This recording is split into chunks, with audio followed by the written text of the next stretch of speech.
we've just recently, as in like literally earlier in the week, put out a whole new update, and we figured we'd do a dev stream and sort of show people what we've done and answer your questions about the features and just your general thoughts about astronauts and our general thoughts about astronauts, and just sort of have a pretty good sort of dev community touching base time. So without further ado, shall we sort of go through and introduce ourselves left to right from the Who's Talking screen on Twitch? So that'll be Dan, Corey, me, Naiba, Michael, and then Crusoe. And yes, whilst we're doing that, if people can come up with character names in the chat, that would be really appreciated. All right. So I am Dan, the furthest on the left at the bottom of the Twitch stream, and I don't know if my floating head is on Discord, but I started Blue Bottle Games and made Neo Scavenger, and am now making Astronauts. My name is Corey Arnold, and I am the writer, kind of narrative designer on Astronauts. Hello, I am Joshu, and I am the community manager and sort of part-time programmer, artist, sort of generalist on Blue Bottle Games. Hi, I'm Naiba. I've designed quite a few of the ships. Hello, I'm Michael. I'm a programmer in the team. And Adam is not here, I guess. Crusoe is installing a battery in his neighbor's spaceship right now. He may join us shortly. Crusoe's narrative designer, content creator. His role's pretty complicated. He's good, though. I would describe him as a designer / technical designer. Yeah. But he has done a little bit of everything, to be honest. So. Right. Okay. So let's look at some of these name suggestions. I'm seeing Sam Bottlekin. I'm seeing Seymour Butts. I'm seeing Alcoholic. All the things you would say to Mo Sislak when you call him on the phone at Mo's. I didn't know his last name was Sislak. I learned something today. Some deep lore for you from the lore guy. I kind of like Bottlekin. Bottlekin. Let's do it. Bottlekin. And randomize that face a couple times. Hey, there we go. Right, I clicked randomize. Coke bottle glasses. Perfect. Excellent. Right, okay. Sam Bottlekin. Now, Chargen is basically the same as we've done, so I'm just going to roll a couple of Seek Adventures, and we can... What kind of person are we going to be in this if we're going to do plot stuff? I think we want a lot of contacts, right? Like, that's sort of our first good piece of advice to everyone, is that if you want more plot stuff to happen and sort of more interesting plot stuff, it helps to know more people. Unless you want your mom and dad to always be calling you. That does happen. Yeah, when the game starts, it'll kind of run through this pool and set up a bunch of possible plots, and some of them are gated by, like, what the, I guess, jobs of the other people in your contact list are. So whether they're a criminal or law enforcement, administrator, all that stuff. Or your parents, I guess. Actually, I don't even know why the parent thing is happening now that I think about it, but... Oh, hacking would be good to get. 1304 patch actually fixed the issue where parents, like on distant planets, were constantly eating up all the plots. So it should be a little better now. Danny, you never call. But it's from Venus. Mom's retirement home on Venus. Another thing we might want to be kind of strong in case we plan on encountering some supernatural entities, if you know what I'm saying. Or pirates. Obviously, we can't be strong until we get rid of... What is it? Feeble? Feeble, right, yeah. If you see an option to go to jail in an adventure thing, you'll pick up a couple good scrapping skills. Maybe should we get rid of the fist throwing type, not the welding type. Should I get rid of fragile as well, maybe? Yeah. bruiser. So we've probably got about one more cycle's worth of stuff. Let's just review our resume quite quickly here. So we still got unfit. But oh yeah, we You're got all skilled these in fun- unarmed melee, so you can throw a fist. That's good. Yeah, that'll work. I would throw one more Seek Adventure in there, see what we get. Ooh, Ooh, ooh. that's a good one. Do we want to Is it have a hardened? hurdle right at the beginning to returning to K-Leg?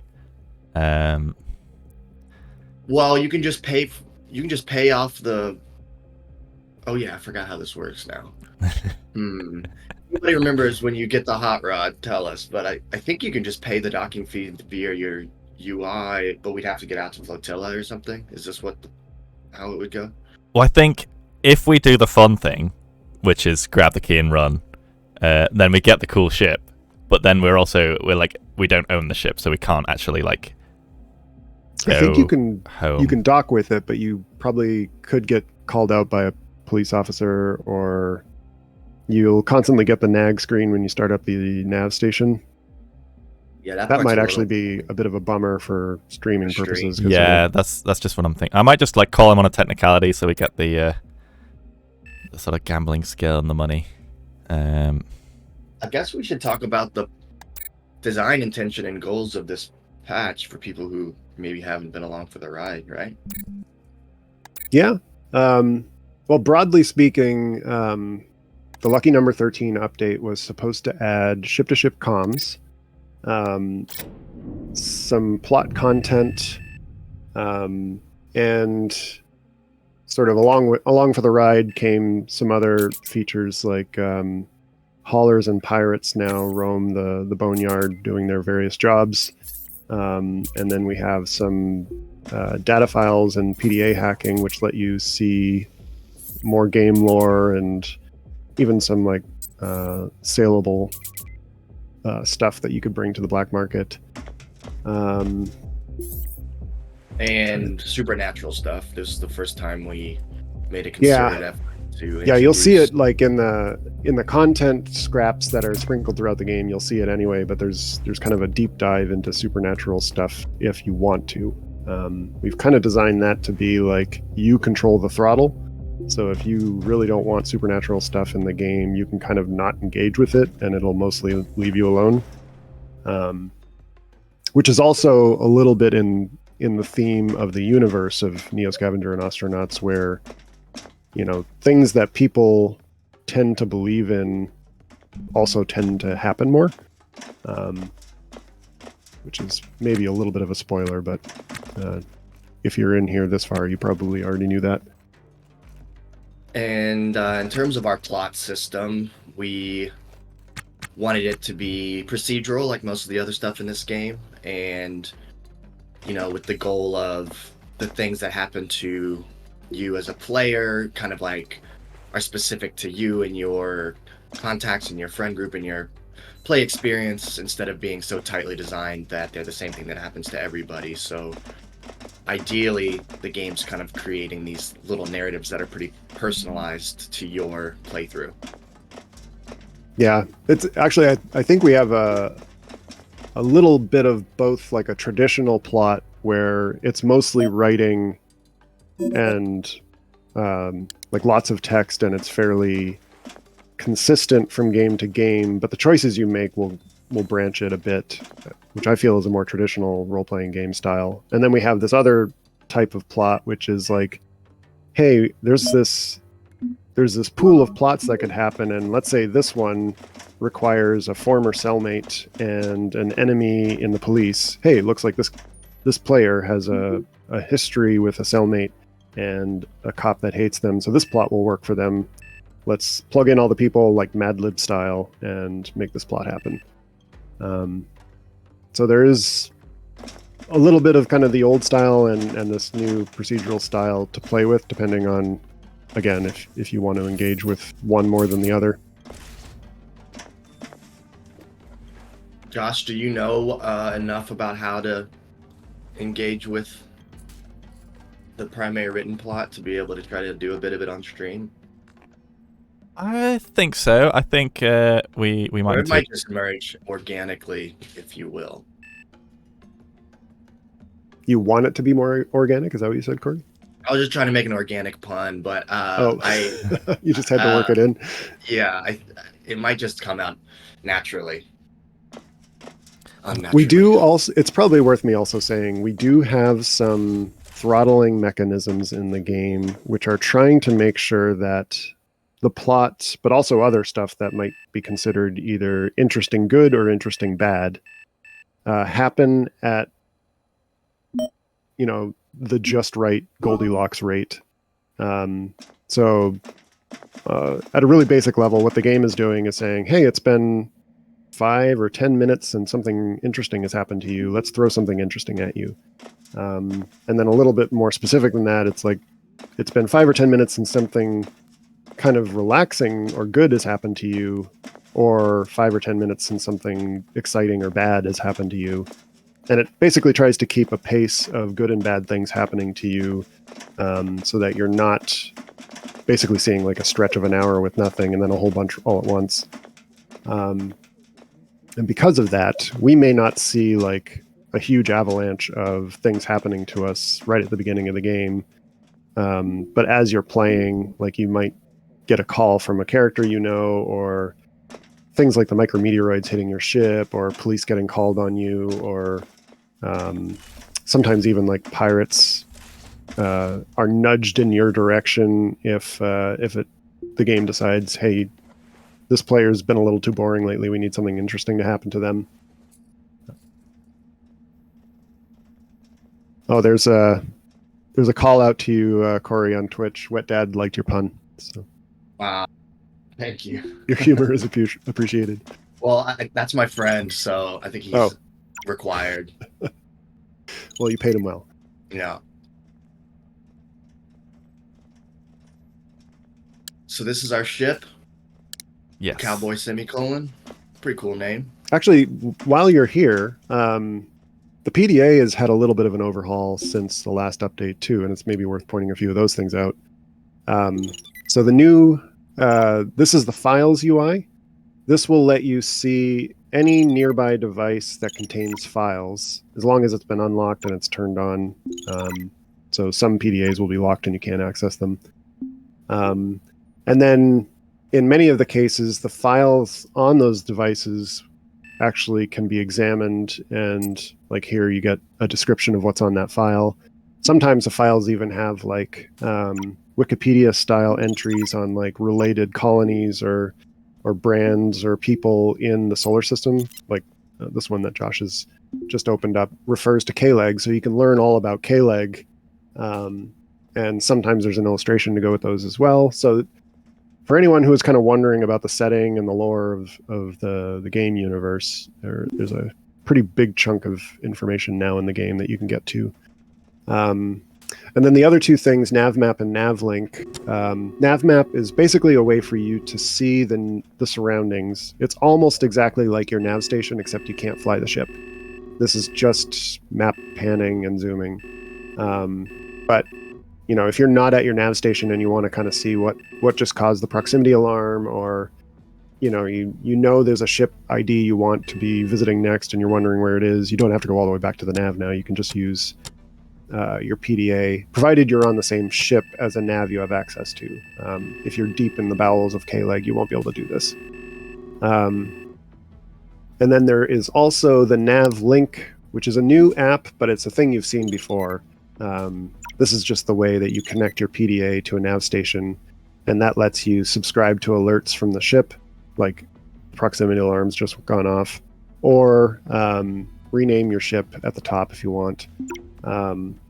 This used to be something you did through the PDA directly. You said right-click on your PDA and use or link to a nav station. Now you do it through the PDA's home screen. And if you right-click the item of a PDA and say use PDA, it just opens the PDA. Which hopefully makes a little bit more sense. And there's now kind of like a hyperlinking system that kind of bounces between all these new features through socials and objective and stuff.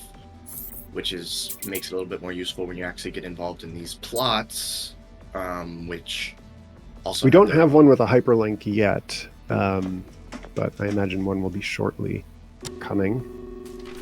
We do have a question here. Is that some deep development talk that helps us understand how you try to make the game more fun through mechanics? No, he's that saying is some just deep... that is, yeah. That's not a question, that's a statement. Thank you. Yeah, that's the idea. And Dad says, any way to unlock them without hacking? I'm swimming in them. Trying to remember, there were a couple different ways to approach hacking a PDA, one of which was the hacking skill. One was you needed the software skill and hacking software and a working PDA, like an unlocked PDA. And then if you had all of those things, you could unlock another PDA. I think the hacking software, you either have to buy it from the black market or find it out there somewhere. And if you don't have the ability to hack PDAs, I think the only place you'll find files or software are on loose data cards that are on the ground or in loot. And sometimes nav stations have files on them too. That's another thing I should maybe mention is nav stations now have a special data file on them, which just contains all of the information that nav station has saved, like the names of ships that it's identified so that, like when you go to a derelict, it reveals what that derelict was. You can now copy that file off of a nav station onto your PDA and then go back to your ship and then copy that file from your PDA back to your nav station and get all the extra info from that nav station. And any derelict you get on that has a nav station, there's a random collection of ships that it knows about. So you could actually sort of learn about ships that are nearby just by collecting those data files. Or if you ever decide to move from one ship to the other, you can port the data from your old ship to the new ship. Yeah, a lot of the goals of this patch have been around making the universe, or the immediate, K-Leg system here feel lived in and more narrative attached to the NPCs and stuff. Oops. Oh no. That was a rough landing there. I think I came in a little bit too hot there. Uh-oh. Did you break anything? Severe pain. I'm in a lot of pain, but... I mean, you weren't wearing your seatbelt, but it looks like the ship isn't too bad. You got classic whiplash. We gotta call a personal injury lawyer. That thing shouldn't have been there. You better fly off before the police come. I'm joking. And you can now interact with... these plots will attach to NPCs, but you also can interact with these ships and speak to people that way. And then there's a AI controlling a lot of the ships doing different things instead of just flying around. Now there'll be people flying around hauling. Now there's pirates. There's just a little bit more action out there. Yeah, life. I've decided the first thing to do after having a big crash is to smoke a cigarette, and then we'll solve the problem. All right. So far, your narrative is you have a bunch of people you're very well liked in the system. You can fight really well for some reason. Did you do anything on stations before you left? Not really. I looked at the TV. Oh, we just got a call. Hey, All right. look at that. Good timing. While you're smoking, you can read that call. There is another question, which maybe I'll read now. Dad says, thanks, I'll keep that in mind for my next run. Been meaning to ask for a long while now. When hauling items, are you brute forcing placement or are you doing 2D bin packing or something else? Probably more like brute forcing. If the AI is grabbing an item and bringing it to a zone, it's checking, first of all, to see if it can get to the zone and if the zone is the right kind of zone for the item you're going to haul. But then when it gets there, it basically runs a drop command, and then the drop tries to slot it into an available spot near where you're standing. And I want to say there was something we recently fixed where previously the AI would always just grab the top left tile of a zone, and that would cause some weird bugs, including overlapping items and pathfinding issues. but lately it should be better about that. That might have been you, Michael, that fixed that one. Do you remember that one?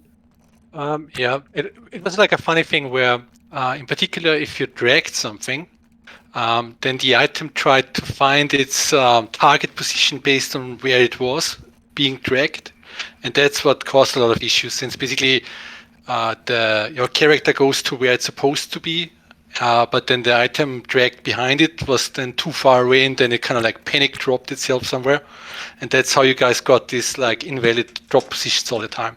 But this should be, like Dan said, a lot better now already. Should you read our plot here? Yeah, let's take a moment to look at this plot. So, corporation issues. Find Charles Walker, who is having an issue with a corporation. And then we can go into goals and we can see a little bit more about it. Charles Walker reaches out to Sam Bottlekin seeking help with problems related to a local corp. They'd rather discuss it in person. And now, so we've got these hyperlinks, and you can click it, and it'll open the social tab, and you can look at Charles Walker. Here he is. And it's our dad. Wait, hang on a sec. I need to slow this ship down. We're not going to crash again. Stop looking at texts from Dad. We're going to crash into the station. Yeah, right. Okay, don't text and drive, guys. Why is it always your dad? I mean, it's kind of cool. Are they? Did you guys see if they're actually at K-Leg? Is our dad actually at K-Leg? Yes. So he's on Port Ezekiel. Oh, perfect. Yeah. It won't care if it's your mom or dad. It's just trying to find people that are a little bit closer than across the system. We should put siblings in. Have we not talked about this? We have talked about it. I think why did we decide not to do that? I don't think there's a good reason not to. Most of my stories involve my brothers, so I feel like that's pretty standard. Oh, apparently we've developed a cough. Uh-oh. Is that from the smoking or is that from the accident? Maybe both. Sam Bottlekin feels completely unaware of their surroundings and details. Josh. Was that from the smoking or was that from the crash?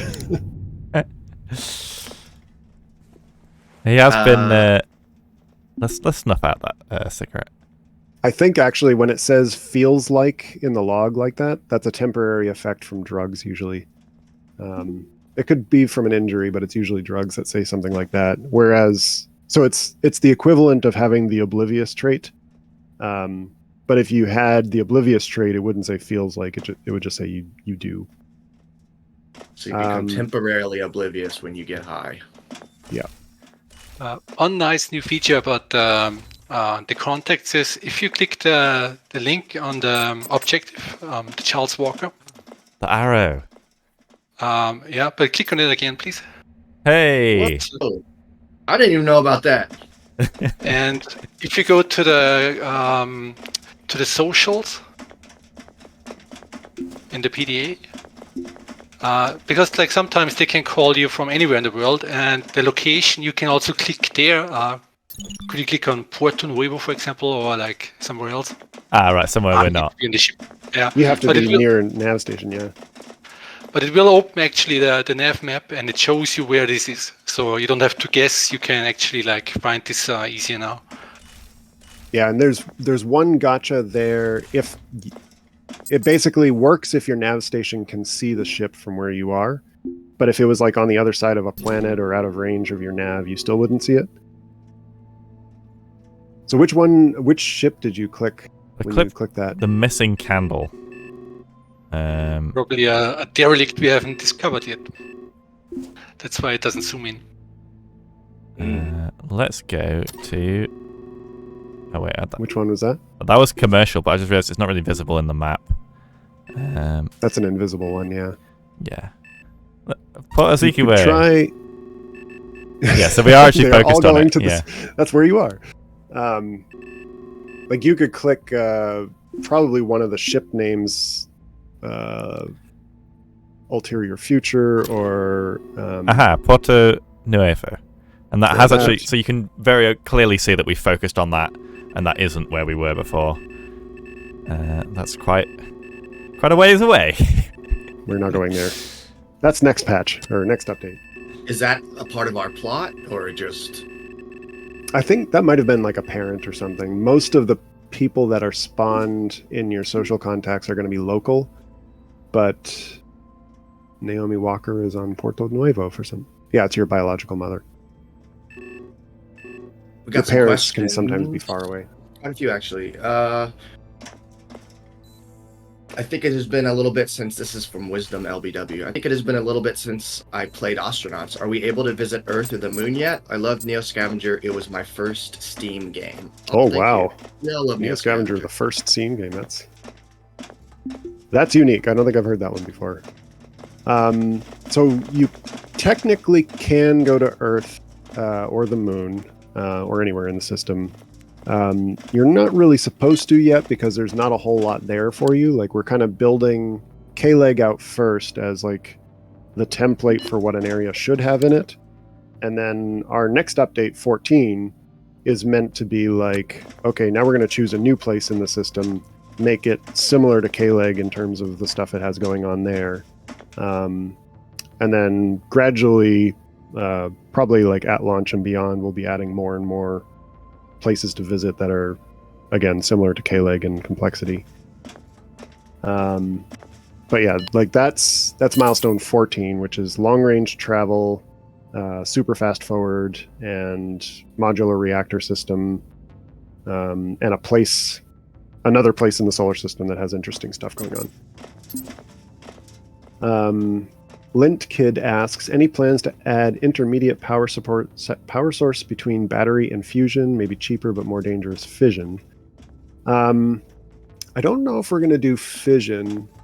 A lot of people have asked about solar panels. I'm not against the idea. That's not something I've had the time to build. And like, there are probably other types of generation device or power generation devices we could do. But I think for now, the main idea is going to be like the RCS for local space maneuvers, the torch drive as a like massive power supply and massive source of thrust, and then the batteries as a way of storing energy, and then maybe someday, other things will be added as time permits. By the way, Crusoe just joined us. Everybody say hello. Hello. Hey, Crusoe. Hello. Hello. Sorry I'm late. Is your neighbor able to drive again? Yes, we got the fusion reactor running, and they're off into the sunset with their own derelict. Nice. Hey.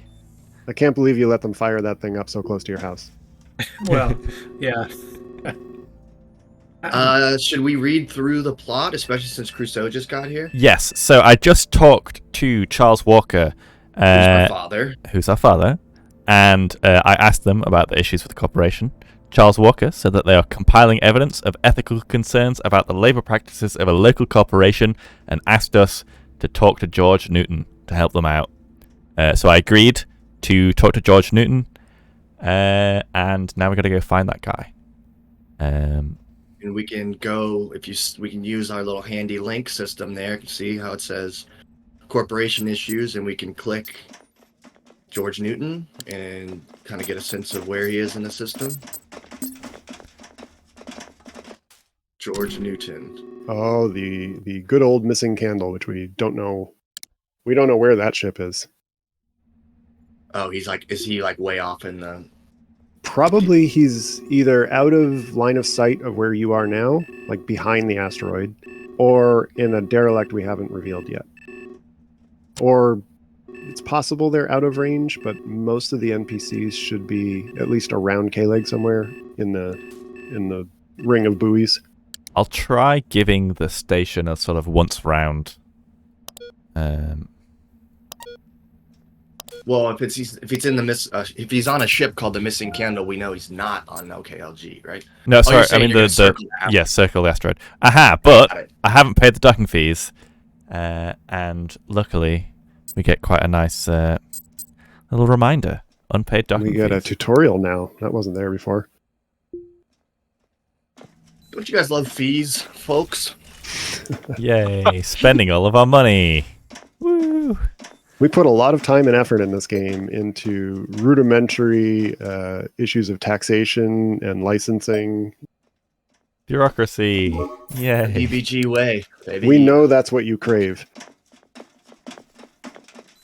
Skywind says, "Hi, got the game recently. Loving it so far. Thank you. I am really interested in the next update's modular reactor." Oh yeah, we were talking about that a lot yesterday. Is there any info on that? I could tell you roughly what we're picturing there. So when you're starting up the reactor now, there's, I want to say, about 8 subsystems you end up having to turn on and adjust. Things like the field coil generators, the pellet feed, the gas pump, the core gas pump, the cryo coolant. Those are all things that we envision being separate parts that you install on your ship. It's possible in that proximity to each other, probably. Yeah, I was just gonna say they may also depend on how you arrange them. In the same way you put an air pump down, it has to have a wall in the middle. Putting a coolant down, it might have to like partially overlap the core or something like that. And basically building a PC but in a room. Now that yeah, it's just like PC Builder Simulator. Cool. So each of those things would be a separate component, and you would still end up kind of going through a similar process to start the reactor, but all of those switches now would kind of be looking for that device to be on your ship and usable, and connected in an appropriate way. And I think it opens the door for us to make like different coolant devices or different like variants of those components, and maybe there's a way like you could custom make a reactor out of like better or worse parts, or maybe the way you arrange them is more efficient. But that's a thing we would like to happen, but a lot of it depends on how much time we have and how successful it is as we kind of build piece by piece. There already is some of that associated with the current reactor. Like there actually is stuff you can do with those knobs, like opening up the what's that thing called? You can just like open up the aperture controls and things like that. Yeah. Opening and closing the cycle. So those kind of behave the way I picture the reactor eventually behaving. But the one thing is like a lot of that is just kind of abstract simulation, whereas once everything is broken apart into pieces, like if a micrometeorite punches through your cryo pump, you're no longer getting coolant into your core, and then the core starts to gain temperature and pressure, and then it might rupture and vaporize part of your ship. We're kind of hoping for that to be, another simulation and source of emergent gameplay. The upside or the upshot of all this is that it won't be so simple to just have a reactor-powered ship immediately. I mean, that was always the goal. Like right now, you can just find that a couple pieces and you're good. Yeah. But then also, you're going to have like an entire reactor room. So you're going to have much more space. And that means you're not really going to be able to have a reactor on a particularly small ship, which is one thing. And then you'll have to kind of know how to work that thing, If it fails in particular ways, you have to have the game knowledge to fix it, which also means I'll probably have to write another manual about nuclear fission or whatever, which... no problem. You can knock that thing out. Sure. Last time it was just simple astrophysics, and now nuclear fission will be no problem. By the way, on the nav screen, we did a little change there with the fuel display, so that it's a little bit easier to read now. We have like, first of all, like a percentage of the full fuel amount, and a little super modern plus display that shows you kind of like where it is at the moment from the gauge, basically. And this also changes in color, and then I think it's a low fuel warning red blinking text as well. So you guys should hopefully have an easier time now turning around in time before you run out of fuel. And it generates a tutorial when you're low on fuel for the first time, which is a new thing, isn't it? Yep. Yeah, we did have more than a few players who complained about, I can't believe you gave us a ship that ran out of fuel so fast and there was no warning on how to deal with it. And this is hopefully a step towards giving you a little bit of a heads up if you're burning all your fuel without realizing it. It's interestingly a super precise system if you know how to use it. Like, Josh, could you select one of the scav ships? Or like derelict or whatever, right? And you see there in the, basically you see the delta V, that's your total amount of acceleration and deceleration that you have left. And target has a V relative to yours. And that's how you can calculate basically, do I have enough fuel to get there and slow down enough for it? So if can you see were the going VRAL up there, right? 7.2 kilometers per second towards a target, you would have just enough fuel to come to a complete stop. That's what the delta V is telling you. I mean, Naiba often says with like one fuel tank, if you're playing the game like super efficiently, you can like, I mean, you can do most of anything you want to do for a very, very long time. Yeah, it's rare for me to refuel, but then again, I'm not playing like a multi-day game every time I'm testing a bug. But I think a lot of players have kind of figured out that you don't have to just go fast. You can also like go up to a speed you're comfortable with and then hit fast forward, coast your way there, and then return to normal time speed and slow down again and save yourself a bunch of fuel that way. It's also a lot safer. Safety? By the way, we have a hauler. Oh yeah, there's a hauler out there now. Yeah, and if you go to the comms controls, we have like something like an ATC channel. It's called local channel. This one automatically tunes into whatever regional area you're in. And could you do, right, I think we should see it here somewhere. Is it this guy? Right. No, it's in the Next page. No, I think it's 036 M6 there, right? 03 M6. No, it was the main. Like, go back to the main menu, please. And then local channel. It should be there directly. So basically, you can see here like all the ships that requested like docking allowance to the ATC station, which is Kalec in our case. Like often, okay, so if nobody asked, like sometimes you see ships there requesting help from Kalec, like they're sending an SOS signal and requesting pickup. But I guess since we don't see it here, the hauler just picks up a derelict and brings it in. Yeah, So I think that's a regularly scheduled hauler for bringing somebody back in. Yeah. For scrapping. I think you can, if you select the hauler, and then go to comms. Just gonna slow myself down a little bit in the normal world.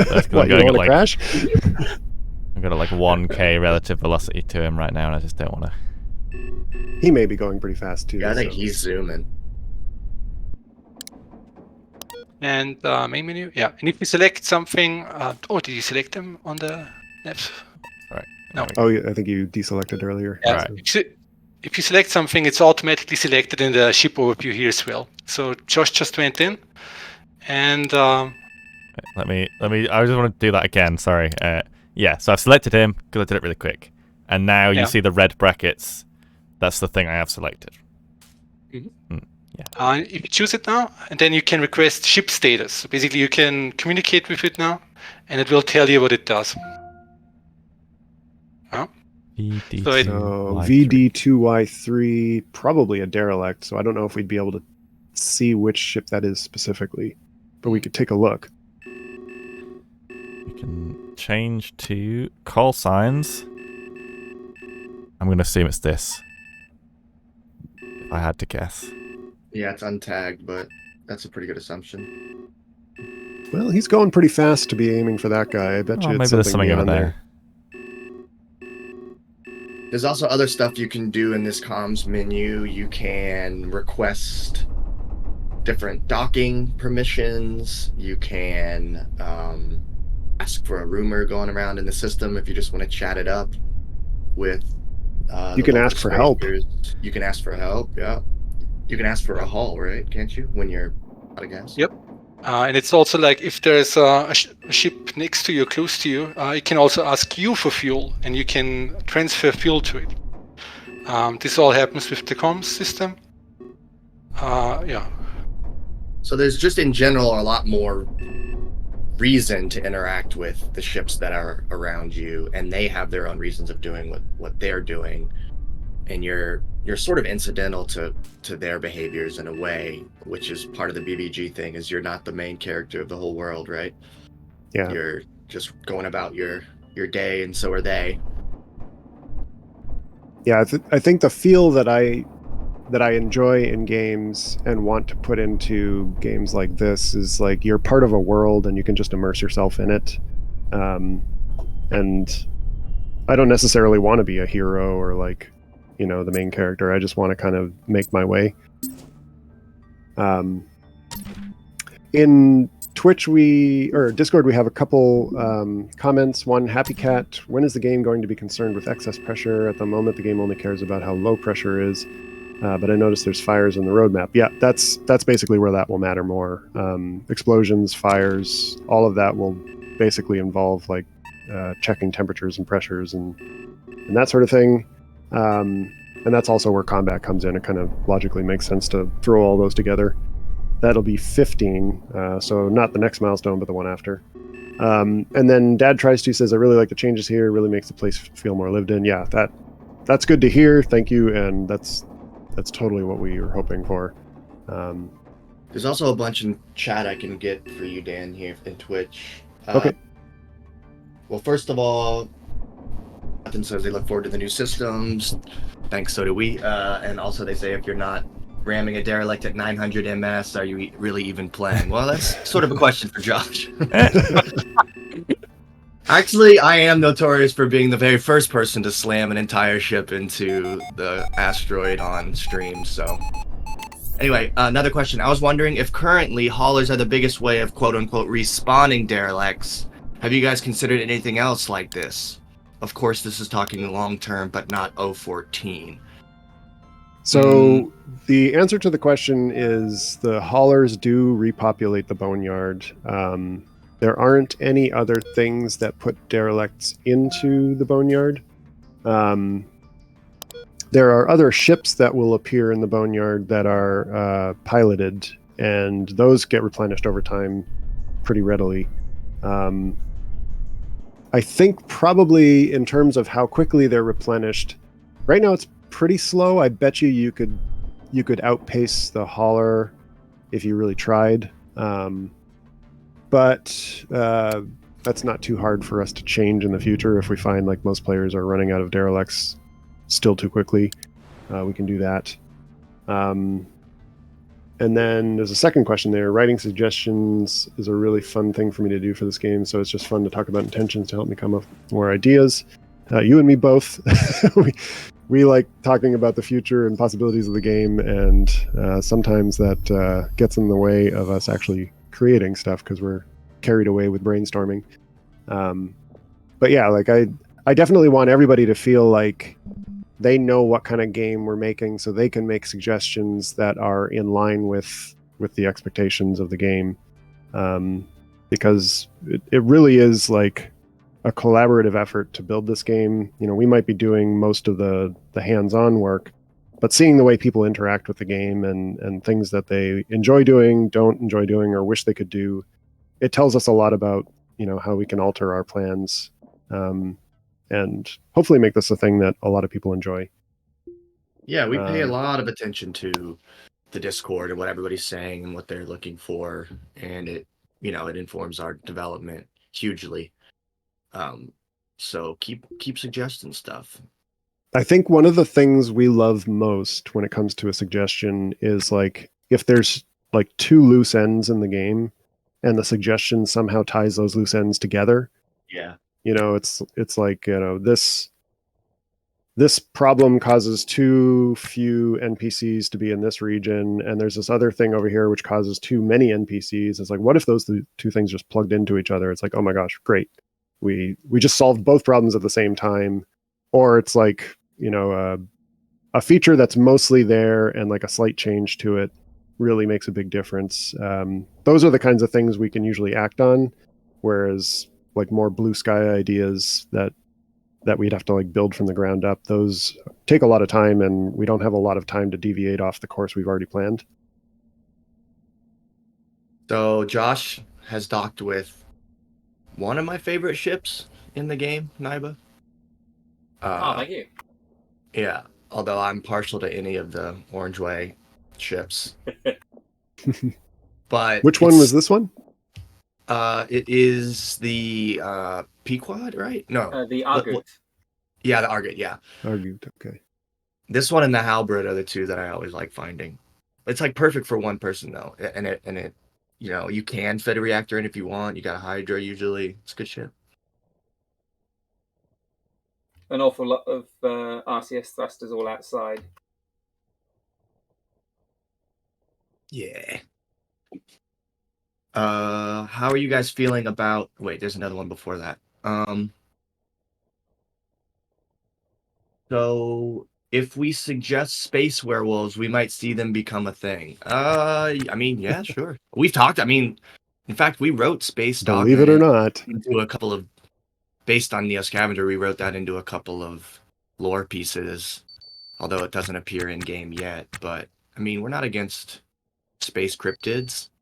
Speaking of, we should look at our trenchers and examine it if we have mystery meat. I think I need to get some fresh air first, but then yes. Dad Tries To was asking, is it possible to default Fog of War F1 to off? It's dark for old man eyes. I can sympathize with that. I kind of like the line of sight, but the fact that F1 lets us toggle it, I think that was something that we added for screenshot reasons, and I'm definitely happy to leave that in the game so that anybody can use it anytime that they want to. I know some people prefer to play that way for sure. How are you guys feeling about dev progress? The game has come a long way, and even just this year. Yeah, it's weird. It's like, I want to say half the time I feel like, oh my God, this is taking forever. And then the other half of the time I look back and I'm like, well, this is why it took forever. Look at all of the stuff going on here. So I'm pretty proud of the stuff that the team has built and how far this game has come. And it definitely feels like it's accelerating as we get closer to the end. Like we were doing a lot of invisible groundwork for the game in the first few years, and now like a lot of those systems are ready enough that we can build stuff with them or using those systems, and it's a lot more visible now, and it feels like it's paying off. Yeah, the patches like are features that reach the players more, as opposed to just like there's just more time with us building stuff that the players actually see and interact with every patch now, which is great. A lot of the older stuff we did, I think only the modders would have really noticed. It was all hidden away from view. Let's see, there's another question here. Elio Range was saying, I'm more meant for planned things to bring derelicts into the boneyard, or if it's going to stick with haulers. I don't know if anything else is going to bring derelicts into the boneyards. Not that it couldn't, but like with the next milestone being leaving K-Leg and going to someplace else, like we're probably not going to spend a ton more time on making K-Leg more complicated. We'll probably be looking at making the next place you go also have interesting stuff going on. So like you could always go deeper on K-Leg, but at some point we want to start another place, and that means cutting off development on K-Leg. And then with Elio Range also says, yeah, the roadmap is already really full. It's great to see how much you guys have done in not a large amount of time. Thank you. Gwithern says, it's always good to keep in mind we're quite a small team for a game that's like pretty highly scoped, as we say in the industry. Like there's a lot of stuff from we're not as small as the Dwarf Fortress team, which famously worked on that game for 20 years, but I guess if you doubled their team size and it took 10 years, we're getting a little bit closer to what we're doing. So ooh, that's a brutal indictment. Oh man. Although Dwarf Fortress is a masterpiece, so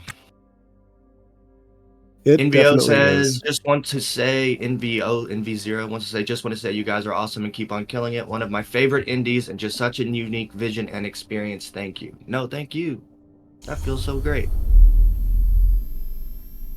And Gwithern says, ran into a couple odd bugs last night, so I'll send up a post in Reddit later. Yeah, we're always looking for bug reports, and if there's anything you can do to help us cause the bug to happen, that's the fastest fix you will ever see is one where it's like 100% reproducible on our end, because then we can just watch the bug happen in the debugger, find out why, fix it, and then watch again as it doesn't happen to know that we fixed it. The less reproducible the bug is, the harder it is for us to fix. And like another example, if the save file is after the bug already happened, there may not be much we can learn from it. There's a little bit we can learn, but it's usually better if there's a save file where, like, right after the save file, it happens if you do this XYZ thing. But no matter what, keep reporting bugs, because even if we know about them, every bit tells us a clue, right? And we might be able to fix it. As we've been talking, Josh has been taking out his trenchers, which is the kind of food staple of the world here, which are these packaged kind of like dehydrated foods, and looking at the one called mystery meat. And when he did, he was getting these special interactions you don't normally see, which is pondering the source of this mystery meat. And if he scrolls up, we can see what he was feeling while doing so, although we might have gone all I think we've just missed it, which is a shame because I did want to read it, but I was waiting for you guys to finish. Can you look at it again? You can look at it again, right? No, as in, like, I think it scrolled all the way off the top. Oh, bummer. Because I did so much stuff. I think the first thing you did was long wistfully for real food like grass-fed beef and eggs and things like that. And I actually don't remember what the rest of it said. But anyway, we were pondering where this mystery meat came from. And you can see all that progress in the log. I see Wesley in the Discord there has done at Joshu. So what is this? And it is a picture of that's something interesting. It sure is something you got a screenshot of there in the latest update. And it's potentially it's a deep object, let's say that. It does more things than other objects, and it might in fact lead you to some interesting story beats. However, perhaps it would be better to say it's for you to find out at the moment. We don't really want to spoil people too much on that, because like a big part of the fun is actually like, figuring it out, reverse engineering the mechanics, and making your own story happen with it. Yeah. And I think you'll find that some characters have different opinions about it than others, so can't even really tell you what it is. You have to figure it out on your own. But why do it grow? Another great question. Why do it grow? If only there was an answer somewhere, like maybe asking somebody in the game about it. It's not a bug though, yeah? Yeah. We just want to say this. The fact that it grows is entirely intentional behavior. What are other locations going to be like, says Happy Cat? Are they going to be bigger or about the same size? How long has this game been in dev? Let's start with the first part. The other places... So we were actually just talking about this yesterday. The other places you could go in the system, there's a pretty wide variety, and it could be everything from another asteroid to a desert planet to a gas giant to an ice moon with a subsurface ocean. Like, there's kind of one of everything in the solar system the way we've mapped it out. The one that we're most likely thinking of doing next is going to be the aerostats on Venus. You'll probably have seen a few references to those in the game. I think there's even some data files with some illustrations of the colonies there. So I think that's probably going to be the stage for the next area you go to. And in terms of like how complicated it is, like we've talked about everything being like approximately a K-leg. So when we do a new planet, it'll be something about as complicated as K-leg is.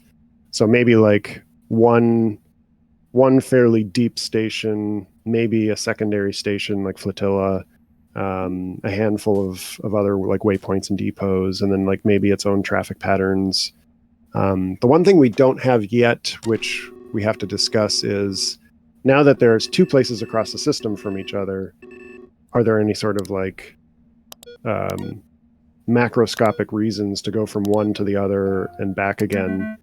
You know, like you can do almost everything you want to do in K-Leg now, but is there some like really important reason you might go to Venus and then like come back, or whether it's trade or something like that? So those are some things we have to kind of hash out as we ramp up our next milestone. And then how long has this game been in dev? The first lines of code for this were written in 2015, I want to say, or 2016, probably 2015. I actually used to have a blog, which unfortunately went down when the website had to be decommissioned. Maybe someday I'll be able to get that back up and you could see for yourself, but that's way back when I was writing the first few prototypes in a language called Haxflixel instead of Unity. So yeah, almost 7 years now, 8 years. A while. I want to read this trenches thing before it goes away. So you were looking at the meat thing. You were looking at this mystery meat. Aha, yes. And Sam Bottlekin inspects trenches, indulging in imagining what mystery meat really is. A station terminal or food authority would probably know more. Sam Bottlekin inspects trenches closely, removing all visible chunks of mystery meat possible to improve the eating experience. so you don't like the mystery meat, sounds like. You made up your mind. Elio Range says, so I know 16 plus is literally labeled destination unknown, but with more jobs, do you guys have any ideas what those will be? Will we, with enough time, be able to start getting AI to pilot ships and shipbreak for us? Or do you not want to do that, as the point is you are just another person? That seems like 2 questions we can answer separately. In terms of more jobs, I was gonna say, one thing to maybe say is like 16 and anything after 16, we kind of basically pictured being a new place to go in the system, and then a new place to go in the system. Like we just said, with if we do Venus next, we'd be able to do like Mars, or we'd be able to do the Jovian system or the asteroid belt. And then specifically for more jobs there, I think there's kind of two pieces to that. One is like right now you're hacking apart ships and selling it to the kiosk or to the fixer. We've talked about like if you go to an asteroid, we could probably set something up where you're like mining for resources in the asteroid and then hauling it back for sale somewhere, or like claim jumping or whatever, or like the one that I've always wanted to do, and I don't know if we'll have time to do it, is like a private investigator who's like you're more like following clues and solving a mystery and getting paid for solving that mystery across the solar system. But that's sort of what more jobs meant. Like when you go to a new place, there might be a new activity in that place that didn't make sense in the first place, like K-Leg. There's also a slight chance that if we do add another place like Venus, does that mean you can now start on Venus instead of K-Leg? If that's easy enough to do, I am all for that. If that turns out to be a massive headache to do, then we'll have to put that on the shelf and revisit it some other time. And then I don't know if this was necessarily part of your question, but the idea of like getting a bigger and bigger crew or other ships in your flotilla, while I think might technically be possible with what the game lets you do, it was never really my intention to like build a game where you're managing a fleet. This was always a lot more personal, intimate story about you, the captain, and maybe your closest friends, probably just on the one ship, or maybe like one ship and a skiff. So it's the kind of thing where I wouldn't stop a player from doing that if they wanted to, but I'm not going to go like way out of my way to support that playstyle. Because the one that's important to me is having a Firefly experience, or like The Expanse, having this interesting drama and story built around you and your crew. Banana says, so when will that purple guy floating out in space finally come in for some Kung Pao chicken? We actually did a tiny bit of work on the Mariner. We won't say exactly what, but they're a little bit more deliberate, responsive than they used to be. And you can learn about the Mariner in various ways in the game, including some of these lore files that are now floating around. But it's a pretty cool story that actually wasn't written by me. It was written by the previous writer, Michael. The Mariner? Yeah, wasn't it? That one was actually Chalavier Nelson. Oh, really? Of the El Paso elsewhere, right?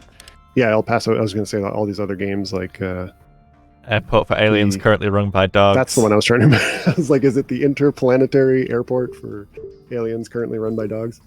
Warlord Oregon Trail Simulator or whatever. Great writer. So, well, the kiosk at venues does let you sell at face value without variation. That's true. Reasons to go other places. To find the killer that's piling up bodies on K-Leg in my current play. Now that there's someone on the case, they've run. I believe that might be us, unfortunately. The dead bodies on K-Leg, we first of all, that seems to be one of the biggest and most common bugs with this update. And fortunately, I think like 2 out of 3 of the causes of that are now fixed in the builds that you have available, and the third might be fixed locally, and we just have to upload the patch for that. But it basically came down to mostly haulers bringing in a derelict, and sometimes a derelict will have like dead bodies on it or a pirate on it or something like that, and then they were just getting dumped into K-Leg when the derelict was brought in, and then you'd end up seeing bodies and pirates punching people. I think the last remaining cause we're aware of is an NPC that has crashed so violently that they're basically walking dead, but they haven't had a chance to run one update cycle yet because it all happened like in simulation mode, like behind the scenes. So as soon as you dock with K-Leg and the map where they're standing loads, they finish processing all the injuries and immediately die. So you'll probably see a few of those people until we get the patch out.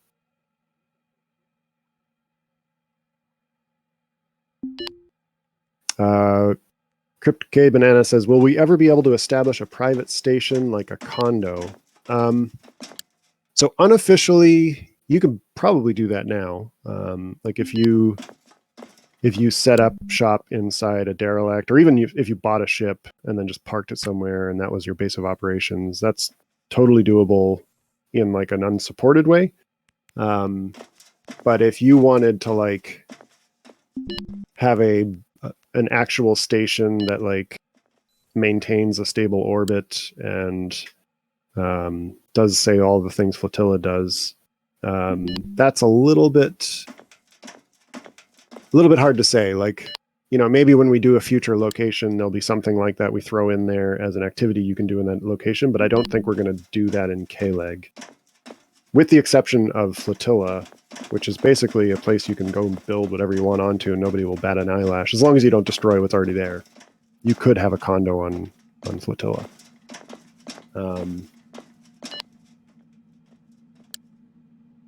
Dad Trusty says all of the people in the station who are dead were flagged as murders, which that is grim.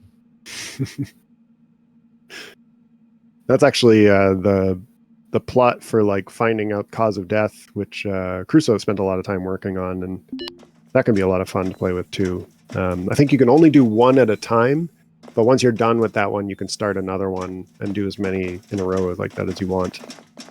So you can kind of just be your own little detective doing noirs at this point. It's pretty cool.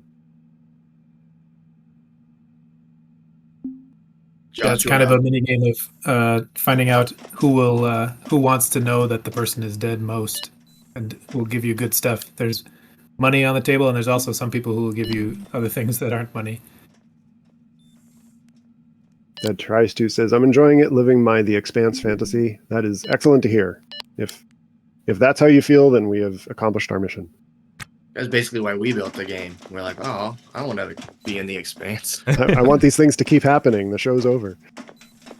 Or Firefly. Mostly Firefly, but the Expanse as well. But I guess, yeah, you're talking about playing as like Miller, basically. Like finding a body and smoking above it and deciding, you know, how you're gonna handle it. Or Deckard from Blade Runner. Yeah. So I just tried to chat up the fixer and basically bombed that conversation, and they're feeling really micromanaged and don't want to even start negotiating anymore. So that's fun. Were you hoping to sell some stuff? Is that why? Yeah, I want to get a bit of cash so I could potentially look at solving the severe pain that my character's feeling right now. Is that all from that initial wreck, dude? You put yourself on a personal injury path, like you jacked your neck up or something. Yeah, it happens, you know. Or wait, is it possible we took on injury and career generation? Not the one that causes the pain here. Like if you go to your paper doll, where are the lightning bolts? You got leg injury, it looks like. And hip, leg and hip, lower back. That might be your abdomen, in fact, which that could go really poorly if that was infected. But you're basically looking for painkillers, huh? Yeah. How much does the medical kiosk cost? It's expensive, it's right? Expensive, yeah. I think theoretically we could hack a few doors, look at a few crates. But I'm not sure if there's going to be much stuff there. Some illegal. You know, a little bit. Illegal stuff. Do you have hacking, right? Yeah, so I can factory reset this door. Uh-oh. Uh-oh. Uh-oh. All these people have spoken into their PDA, looking at me. Yeah, you might want to be somewhere else now. They're all going, mods. Mods. You know what? Let's just. Oh, I forgot something in my ship. Oh man, It's like what a in The shame. Simpsons when somebody leaves and gets in their car. It's like driving off. Oh, actually, hang on a second. What is the docking fee? We don't have enough. We're gonna have to run some gigs very quickly, I think. On some gigs in a hostile environment. What have you done? Well, you wanted an interesting story. Okay, this is commercial. Take gig. Wait, what? Cannot take gig. What? You have to start at the commercial, I think, to get that one. Oh, right. Okay, yeah. The gig kiosk did you a favor by not starting the clock while you're all the way across the map. Thank you, gig kiosk. Where did your plot end up? Is George Newton still on that missing candle? Yeah, he's still on a ship. I don't know where. You could check his whereabouts right now. He might have landed. Maybe we know where he is. George Newton still on the missing candle. Okay. So much for that. Let's see. Wesley says, I do not get the medical system. Well, I can understand it's a fairly complicated system. The main thing is when you look at your paper doll, you should see a bunch of stuff on you, like lightning bolts where there's pain or scratches and blood or bruises. There's not a whole lot you can do to heal bruises or scratches that have stopped bleeding. You just have to wait for them to heal themselves. But there are things you can do to sort of speed the process along a little bit. Like if you have a broken bone, you can put a splint on the broken bone so it is held in place a little bit. You can stop bleeding with bandages. You can wash the wounds so they don't get infected. You can take painkillers to mitigate the pain, which is what Joshua is hoping to do as soon as we get some either money to buy some or just find some painkillers somewhere else. But yeah, think of it in terms of what you would do in real life for any of the localized injuries you see on the paper doll. Let's see. Sell all 3 CO2 scrubbers. Did you sell those? I didn't see how many you sold. I think I wasn't able to sell anything because I can't have a relationship with the fixer. Okay. I think they're talking Magpie about says, with the Boneyard being more populated now, are there any other types of ships, scavenger, pirate, hauler, you'd like to implement? I think the one glaring omission we have right now is like a long-range ship coming in from like another planet. You know, like doing a braking maneuver and then sort of taxiing in from outside the buoy perimeter and then like docking a K-leg. These are like the long-range haulers, or the ones going in reverse out of the region. And hopefully once we get the long-range travel, we'll start to have more of those in place because it'll make sense to have ships flying from place to place.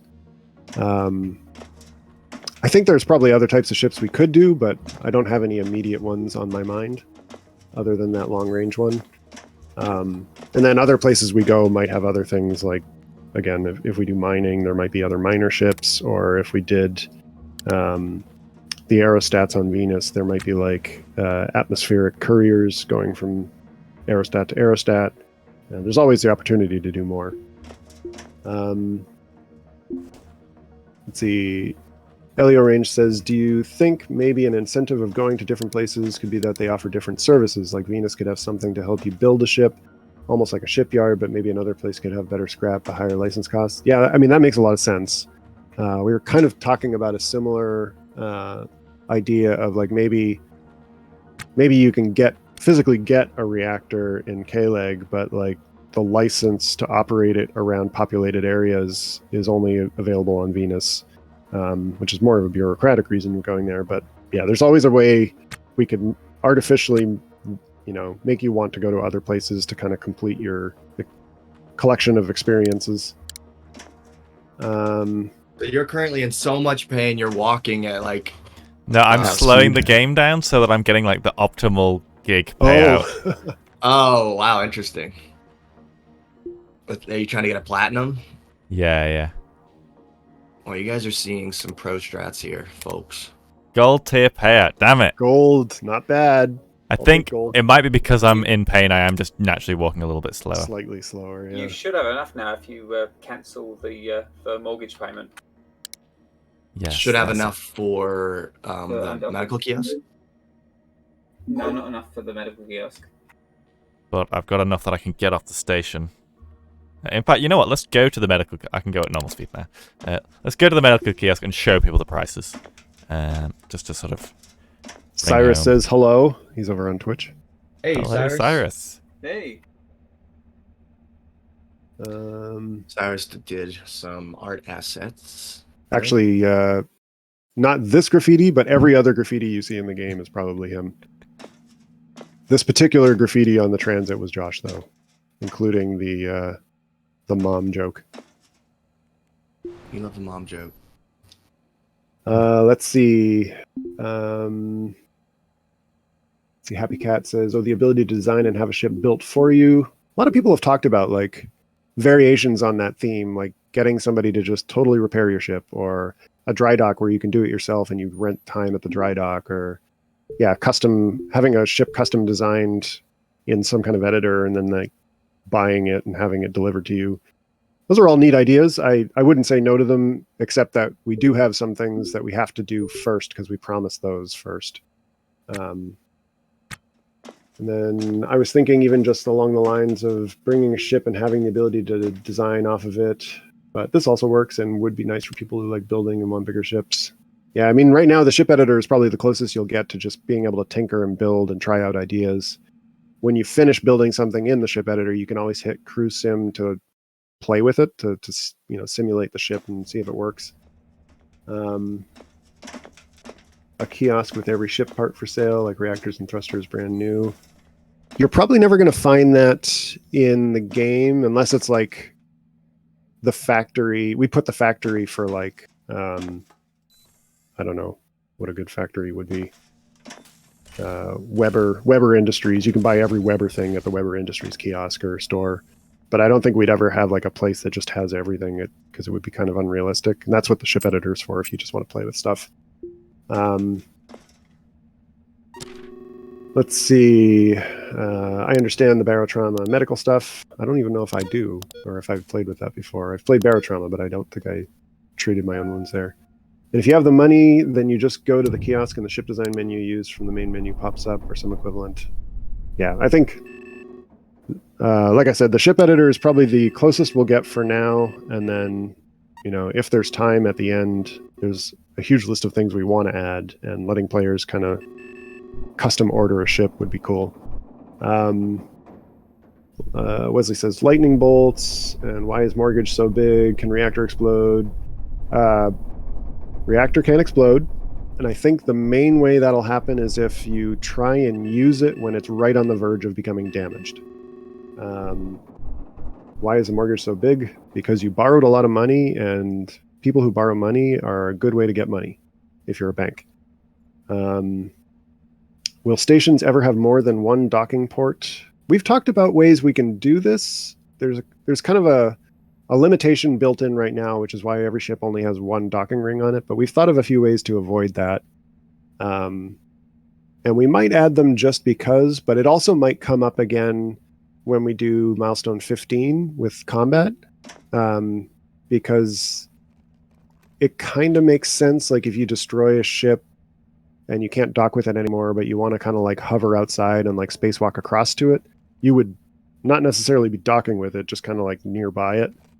And that would be another way for us to allow multiple ships to be near a station.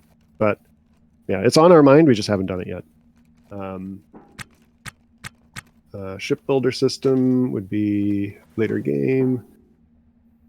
When you have update 14, will long-range capable ships be available to buy, or will you have to make them yourself?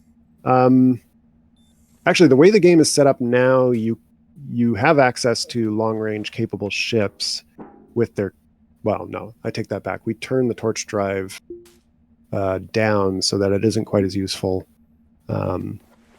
So you can technically get to another planet now, but it would take a very long time.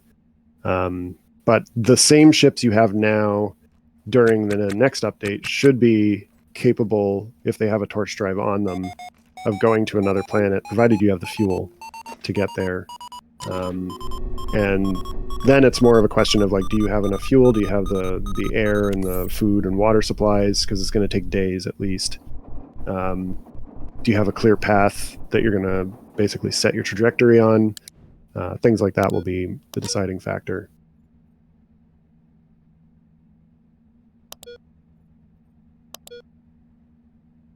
Horror down the line. The horrors of this universe are never ending. So probably. We actually do plan to write, and have already sort of started writing, a couple more supernatural plots that are in the works. So the answer is yes. Yeah, I think what you're seeing in the game now, it's kind of like a little bit of everything we want in the game, but like we haven't made a lot of duplicates of any one thing. And there's still more new things we'd like to add, which we will similarly add probably one or two examples of. And then, time permitting, I expect we would then go back and start fleshing out more versions of the same thing when the original slate of things is done. Which was kind of the way Neo Scavenger worked too. Like initially there was only a couple different types of clothes or food, but then as the game went on, like more variety in those areas started to get added. Magpie says, for longer range ships with torch drives, one interesting thing proposed by Atomic Rocket, which is an amazing website. If anybody here hasn't seen it, go there. Is that certain areas will only let you in if your reactor has a remotely controlled kill switch explosive that they can detonate if the ship presents itself as a danger, whether by accident or on purpose. Given the lore and different polities, Is that something that you could see being in the game? Absolutely. In fact, the solution we had in mind was a little bit different, but maybe what you're saying there makes more sense. So if you're in the map to the K-Leg region, you're going to see a ring of buoys, which is approximately 5,000 kilometers away from K-Leg. And what that is going to become when torch drives are available is the quote-unquote no-wake zone. You're not allowed to have a functioning fusion reactor or running fusion reactor within that no-wake zone. Basically because you could kill people thousands of kilometers away just by pointing your torch drive at them. So we were thinking if there's basically somebody watching the sky at all times on K-Leg, and the minute the energy signature of a fusion drive lighting up appears, they just railgun it, and it punctures the chamber and it stops running immediately. So it could be that, or the kill switch is an interesting one too, where it's like kind of like the transponder, where it's just something added that's there for security only, and you wouldn't be able to tamper with it. That's something to consider for sure. But because there's some form of air traffic control in this game, you would be calling into an authority every time you want to torch up, and so it's pretty well regulated. And if you don't do that, that's when you would get railgunned. I don't think it would be a super common experience. It would be like, I don't know, about as common as here in our world, somebody just like jumping in a plane and flying off or something without proper authority and channels. Yeah, or I mean, if you want to think about it like a much less severe version of it, you don't go into your garage and start your car before you've opened the garage door because you don't want to basically poison yourself. In the same way, you wouldn't light up a torch drive like right next to a civilian population. You'd wait until you're safely away before you start creating nuclear explosions, because that's what it is. It is a nuclear explosion device attached to the back or bottom of your ship, and it comes with all the dangers associated with that. And they're kind of like constantly exploding too. It's not just one. Yeah. It's like a kind of constant stream of, creates this big plume of nuclear explosions. And Swathgob says, so you're saying we could weaponize torch drives? Well, I think that's going to be a thing. Yeah, in theory. So we have a couple first time in chats on Twitch. Takril and Swatch Goblin, welcome. Takril says, are ships always going to have their docking port facing toward you, or will you ever need to circle around them to line up? This has been a long debate. There's basically a very good realistic reason to make it matter which direction you approach a ship from and like make sure everything's lined up. And I would love it. But I think we also have to bear in mind some players are already struggling with what's there now, and that lets you approach from any direction. There's also some arguments for like, if you could actually see the ring kind of like in perspective on the docking thing, it might actually make it easier to tell which way you're pointing. But again, if you're coming at it from the wrong side, it might be hard to represent that in the view that we've created. So I don't know. I feel like we keep waffling on whether we're going to make that more visually consistent or not. For now, it's probably just going to keep being the way it is because it's good enough and it doesn't alienate people who don't want to play basically a space flight sim. They want to play like the role-playing aspect. Someday I may just add like hard mode there and make it super real. And Swatch Goblin says, so you're saying we could weaponize... Oh yeah, you said that one already. I missed that. Yes, your torch drive is a weapon. What is it? That's another phrase, isn't it, in science fiction? Any sufficiently interesting propulsion technology is also a sufficiently interesting weapon. Certainly been true in our world, developing different fuels and technologies. Yep.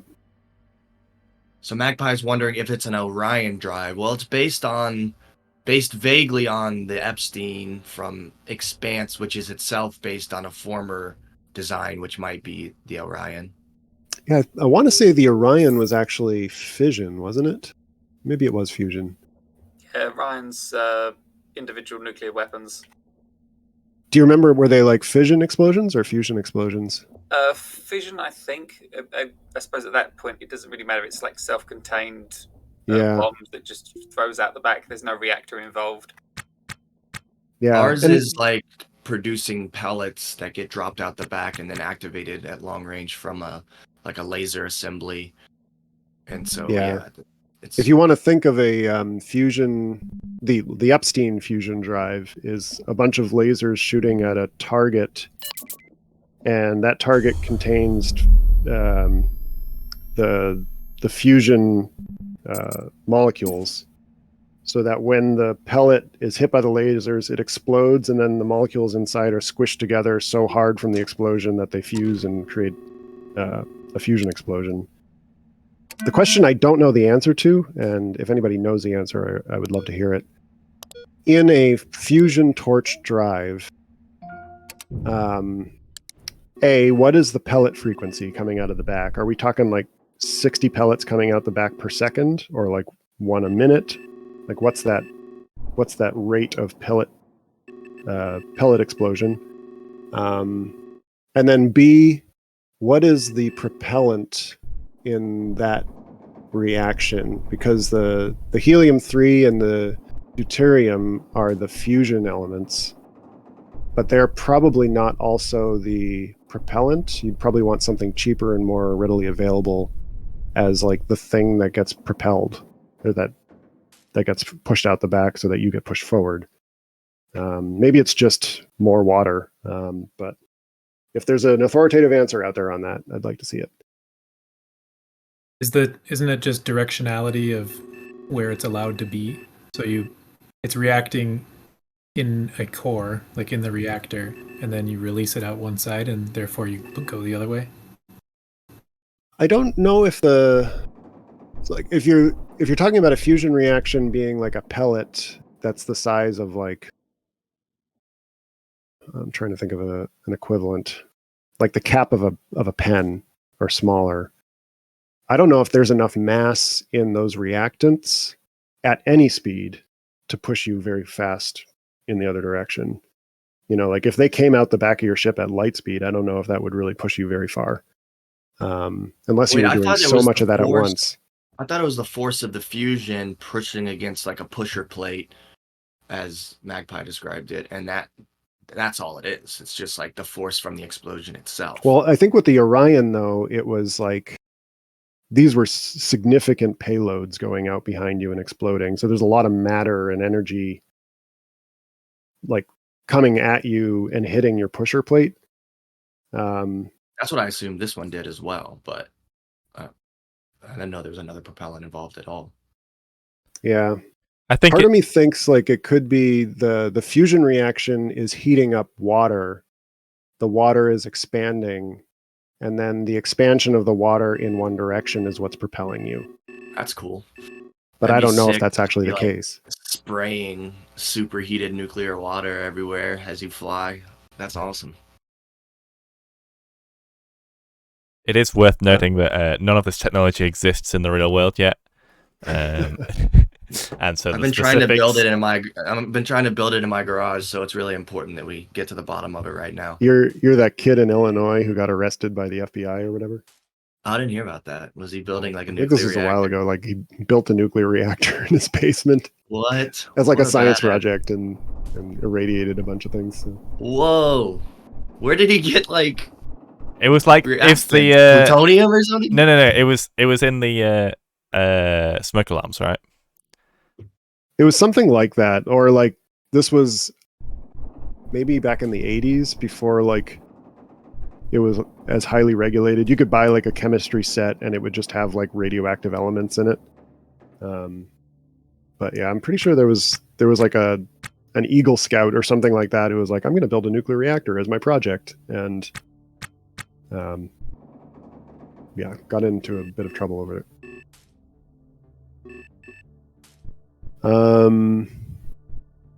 Let's see.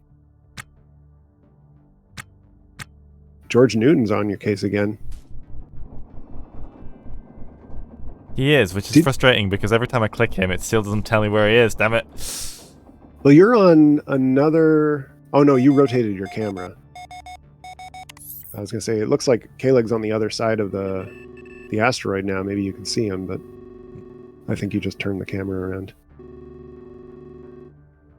You can always use triangulation to see if you're getting closer or further from it.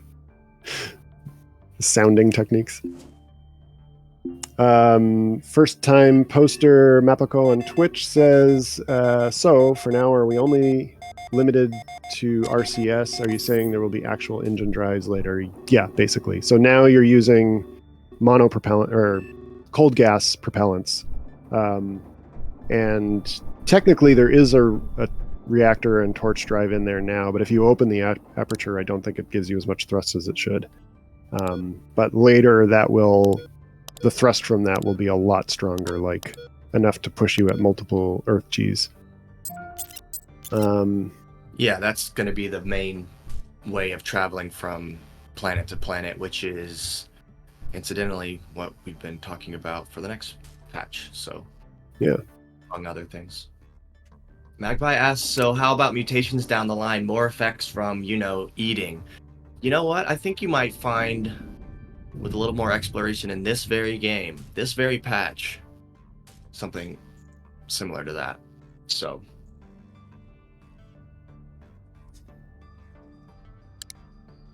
if you find it, let us know, because it's...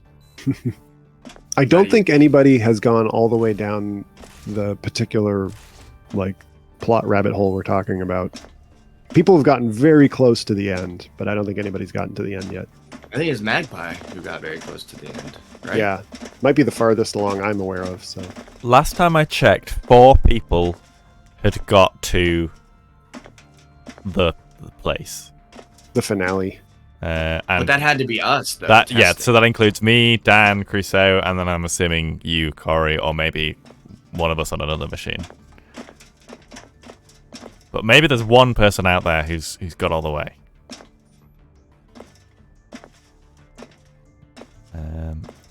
Right, so I don't have enough for a license. I guess I'll see if I can sell anything to the scrap kiosk. In fact... Happy Cat asks, what are other K-Leg stations going to be like? Are they going to be big as the main station, and what's going to be on them? Well, K-Leg is going to stay K-Leg. The only other semi-station out here is the Flotilla. But if you're asking what the other stations in the game are going to be like these upcoming Venus stations, they will be similar in size and scope to K-Leg. Maybe, in Venus's case, maybe slightly bigger, I guess. And then if down the line in future patches, post-launch probably or something, we can build out the big stations like in Tharsis Landing and stuff, they'll be significantly larger. But the next ones we're talking about are going to be Venus aerostats, kind of in low atmo of Venus. And you might need a different ship to even be able to navigate down there. Because the atmosphere is so different. And those stations are kind of have some Brazilian influence. They have a pretty robust pirate system called the Briar Rose or something like that. And there's an RCS racing culture out there that we're excited to write about. So the Grand Premio do Encantado? Yeah. So it should be kind of different, quite a bit different in tenor and scope. Well, tenor if not scope, than OKLG. The outer K-Leg stations that surround the center one. No, those are the size that they should be. Those are little, sort of corporate bureaucratic buoys, basically. One of them is where the cops, it's basically the police station, and the other ones are all air traffic control. Yeah. They're mainly there as navigation aids and to sort of denote a perimeter. Flotilla is kind of an unofficial colony the size of Port K-Leg, but then Port K-Leg also has some satellite areas that are almost as big, again, as Flotilla. So K-Leg's much bigger in terms of population and size. Yeah, and obviously Kalug is a lot bigger in our lore than what's represented in the game. You can get a sense of that by looking at the train station. Only a few of the areas are accessible right now. But yeah, Happy Cat, they are supposed to be tiny. They're supposed to be, little hubs. Basically like little offices, little floating offices. We're talking about meat in the We are. I'm in the asking stream these right now. people what do they think Ooh. about their blood, and someone just sighed at me, and then someone else says that science provides answers to my Wait, questions. read some of it. Read the text.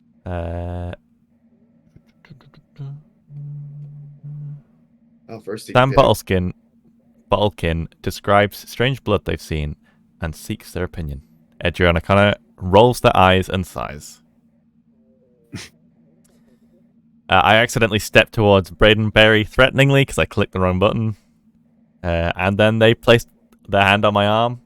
And then I told them about the blood and seek their opinion.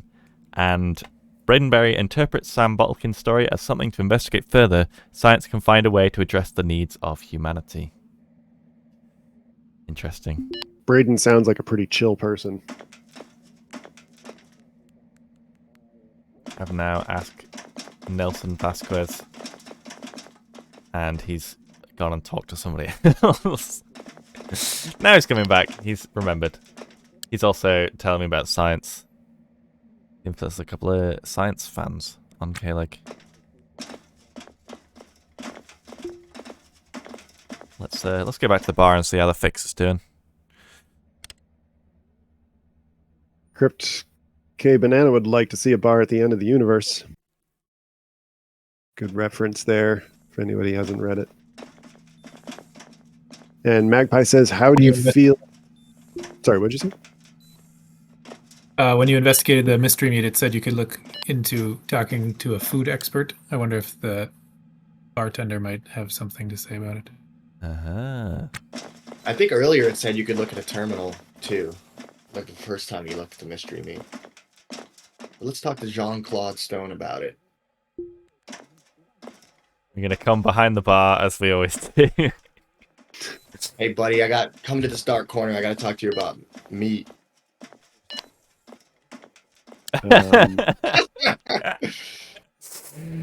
Okay, here we are. Sam Bottlekin describes strange blood they see and seeks their opinion. Jean-Claude Stone repeats what Sam Bottlekin just said, but sexually.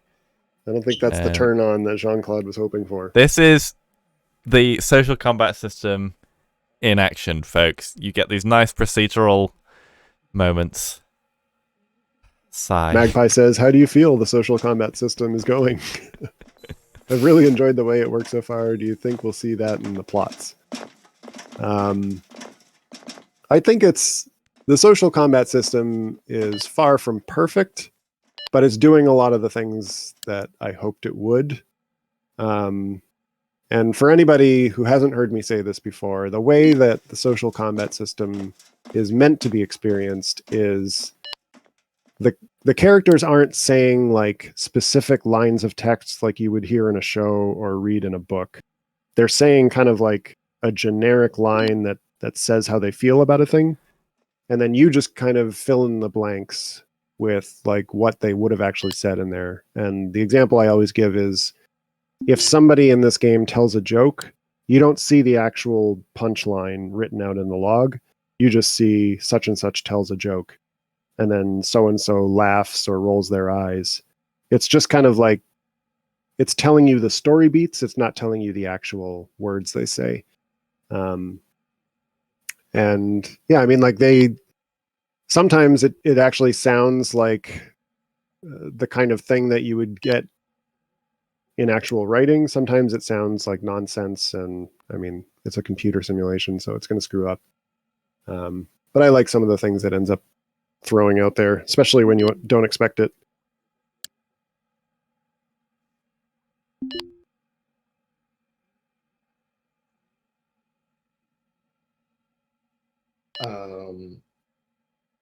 Okay, we've got access to the fixer. I had to resort to violence this time and scare them a little bit, and then threaten them with a right hook if they didn't let me access the black market.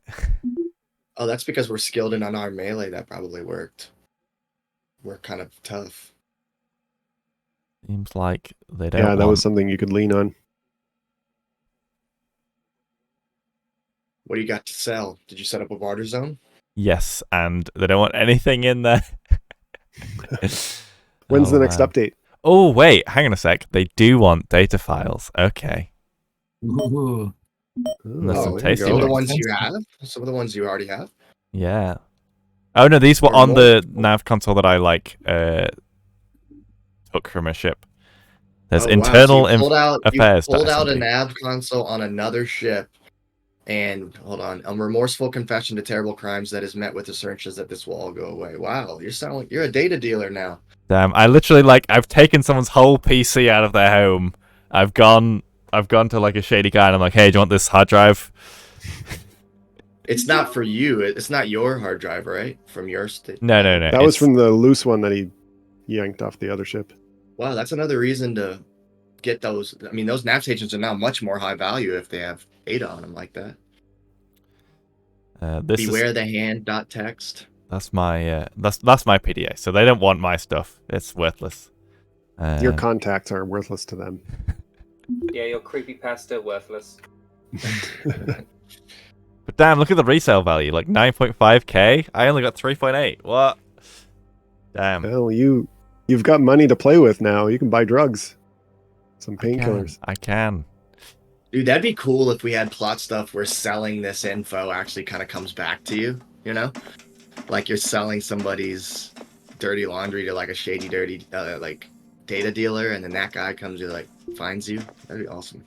I think actually that is something like that is worth noting about like the stage of development that we're in. Actually, is that like previously we were doing a lot of like systems work, and we were like having to make the things that like make the stuff work, whereas now we've got a lot of stuff up and running, and now it is like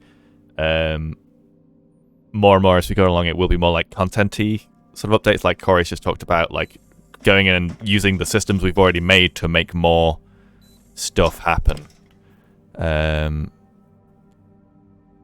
Yeah. But I believe that selling interaction could be the beginning of a plot trigger, right, Crusoe? I would guess. I think we've built it in a way that could happen. So if we added the appropriate triggers and so on, we could make a plot like that happen. Yeah. So. Right. Okay. We've just got to the robot. Let's get the nanorobotic first aid. 2,500 for that. And Guys now trying to arrest you while you're just having nanobots operate on you. You see when we did that hacking earlier? I think. Oh, he's attempting to tackle you. Oh, he fell in. He missed. Now's your chance. Oh, he got me again. Oh. Right. Okay. I think I need to select myself. And Are you trying to surrender to him? I or need to fight him? stand up so that I can run. Okay. You're gonna run? You could just surrender. I could, however, Or you can hop on the train. if I can when the door quickly closes, like in scoot on the French train. Connection. Is that the French Connection? I guess it's in a lot of movies. You're finally having your French Connection moment. Mm-hmm. Quick. Flo says, I gotta go. Wish you all the best in your efforts and future development of the game. I already like it. Neo Scab was a great prize too. Cheers. Thanks, Flo. Yeah, thank you. We are probably ourselves. What did we say? An hour and a half? Oh wow, we're coming up on 2, aren't we? Yeah, we may want to start thinking about how we're going to wrap this up because it's almost 2 hours now. Are there any other major features that we haven't discussed yet? So we've talked about plots, we've talked about the PDA stuff, the files. We've been in and out of ship comms a little bit. Yeah. We've seen the new docking hasn't changed a ton, but it's a little bit different now because you get different responses based on the ship. We saw a hauler in action. Did you look at the PDA files? Yes. Yep. We did. Yeah, we did that pretty early on. Oh, I must have missed it. We hinted at the creature, but never saw. creature, but Yeah, we only took a few baby steps into that plot, but we did start down that path. We didn't see pirates, or do we want to explain how it works, or should people find out themselves? That's a good question. How much do we want to share versus let people discover? I think it's worth mentioning there are now pirates out there. You may not notice them until it's too late. And that is in addition, like previously, if you docked with a derelict, there might have been a pirate on the derelict waiting for you. But now there are pirates in other places in the boneyard, and similarly, you may not notice them until it's too late. But maybe we'll leave it at that, and I'm still kind of waiting for people to report back how they found that experience to be. Hopefully they find it to be exciting and not terrorizing. Both is good. What was that? Both is good. that's true. Yes. Look how giant that derelict is on the. Yeah, that was the big one we went to Huge first, right? ship. Yeah, giant ship. Your T-shirt is destroyed. What? It just fell to tatters. It just broke on me. Oh man. Hey, we've all been there. Look, actually though, I feel like maybe on all these injuries, let's just. Yeah, there we go. Wow, The tattered t-shirt. Nothing like some dirty rags on your injuries. a little worse for wear this playthrough. What's funny is I feel like I'm more injured now than I was in some of the combat ones, right? Like. Yeah. Well, Some hits. how fast were you going when you crashed? I was going and about you 200 basically- meters a second. Yeah, that's fast. That'll That's do about- it. That's pretty Yeah. quick. Yeah, we do Says take a few is- liberties with the physics in this game. Like how quickly you can thrust based on cold gas thrusters is unrealistically high. And how much you can survive either docking or crashing is unrealistically gentle. We could probably amp it up to be more realistic, but I don't think it would be that much fun anymore. You'd have to like dock at 0.01 meters per second instead of 100 meters per second, which would take very long. Maybe someday there'll be like a hard mode. That you ask, is space combat a thing? So we have an entire patch for space combat. Two Yeah. updates into the future. Right. And that one's also going to include fire and explosions and stuff like that. Oh, so earlier, Statue asked what the roadmap is like, and I can actually share the link to that. So I'm going to paste it both on Twitch and Discord. That's the Steam link. And if you're on Discord, there is also a roadmap channel you can go to if you want to see it there. I'll paste it. And so we are just finishing up showing 13, roadmap item number 13. The next one is long-range travel and another place to go to, and a modular reactor system. And then 15 is ship-to-ship combat, fire simulation, explosions, and then time permitting after that, basically every update we picture being a new place to go in the system, approximately of the level of detail that you see at K-Leg. Mapako says, is there a way to guarantee starting with the smallest and cheapest ship? I just started new save and it took me 8 years to find one. You're talking about there's one that's really, really small, I think, that's still in the game. It's like the Gnat or something like that. Yeah, so if you want to guarantee starting with the cheapest ship, I don't think there's a way to guarantee it in the sense like you'll roll that first without doing some kind of modding. But if you trying to think if there's a way to get what you want by being a little creative, and you might be able to find a way to do it like where you start the game at whatever time you want to start with a ship you maybe don't want, and then you sell that ship, and then like maybe maybe either pick up the really cheap ship that's at the ship kiosk if there is one, or use the ferry to get somewhere. Like there might be a tool in the game that kind of lets you cheat your way towards what you want. But yeah, getting the cheapest ship every time as your first ship, I don't know if there's a way to do that. NV0 is asking how we're envisioning modular reactor system, as in no more single nuclear reactors. Sounds awesome. Yeah, we talked about this earlier on stream, and that's exactly right. The reactor will be now multiple large parts that all have their own kind of function, and you have to install in a big room together, rather than just that one single housing. Things like the fusion coils and the coolant and, whatever. All kinds of stuff that Dan understands and I don't. I only barely understand. So. Non sequitur Dave asks, now if only I could find out what part of this game is causing my fossilized computer to have an aneurysm after 2 hours of gameplay.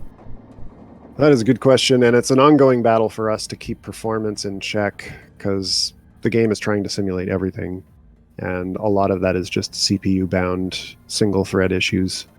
So I think as the game goes on, it's never a bad idea to save, quit the app, relaunch the app, and reload the save. Oftentimes that'll freshen things up a bit, and it'll run okay for a bit.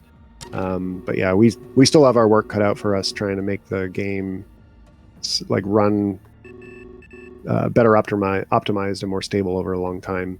Because a lot of these games, players are sharing saves with us that are like sometimes days old, not just hours, but they've been playing in the game for like multiple days.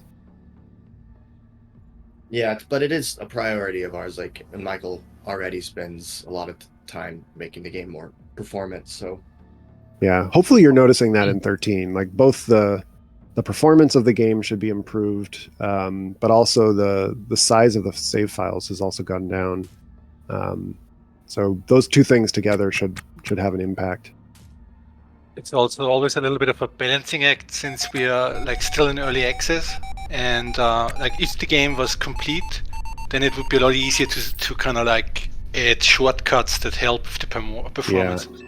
But at the moment we need to have a lot of options still open, and also find the middle point between keeping it smooth for you guys, but also don't sacrifice a milestone progress just for the performance stuff. So it's always a balancing act in a way, but hopefully it's get better the further we go.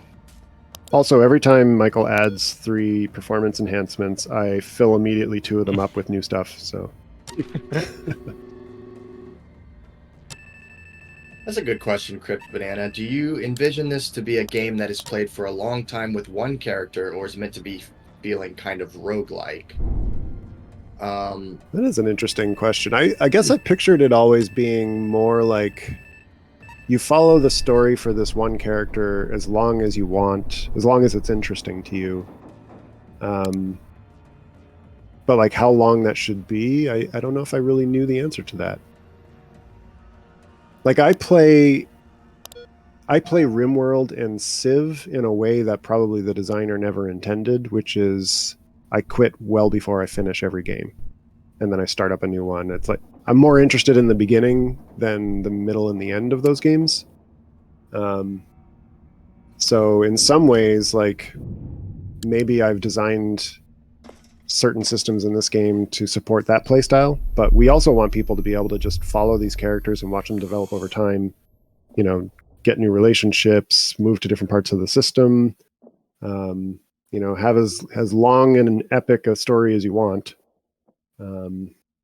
Yeah, I mean, Neo Scavenger is a pretty good reference for the kind of scale of roguelike maybe we're going for, although we still don't really have permadeath right now, as in you can kind of constantly save in this game.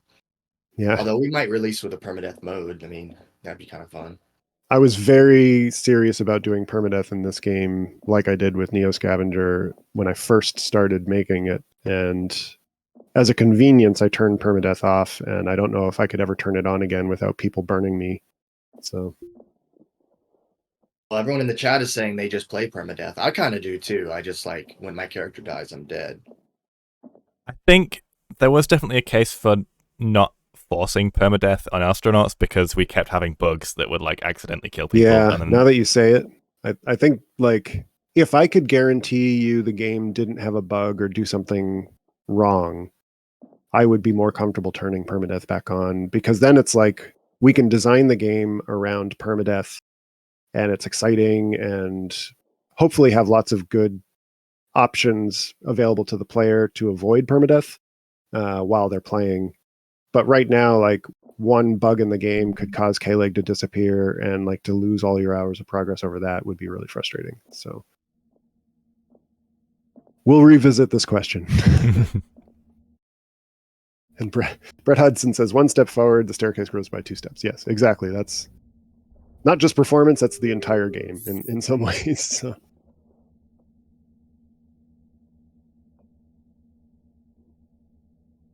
Yeah, Skywinds, I agree, because Skywinds doesn't think permadeath fits astronauts. It'd be cool to have it for more hardcore people, but I'd like it to be an option. I think anything in this game is probably going to be gated by options, because we've discovered that we've made a game that a lot of people play in very different ways. Like, that's not exactly the case with Neo Scavenger, but in this game, some people just want to spend all their time on their ship, kind of building stuff and scrapping. Other people want to explore. Other people want to do social stuff.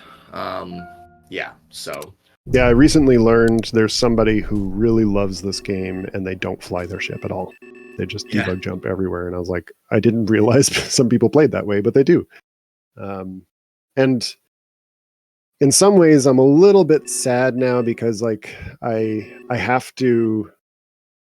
basically have to keep all of the options I've left in there as debug options, because they've calcified into ways people like to play the game, and that restricts my freedom as a designer to make a decision and get rid of something again later.